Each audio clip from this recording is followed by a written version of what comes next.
कहानी।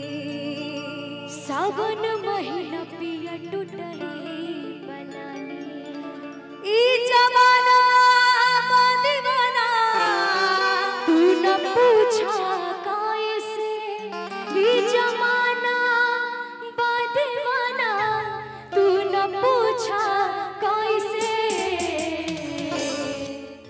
कि हमरा जो किया के दुनिया में जोड़ा नहीं, दुनिया में जोड़ा नहीं खे। और आइए चाहूंगी मिलकर सभी लोग ताली का साथ दें। ये 1 1 ये 2 ये 1 2 3 थोड़ी ताली हो जाएगा।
क्या बात कि हमारा जोगिया रे, किसी बाबा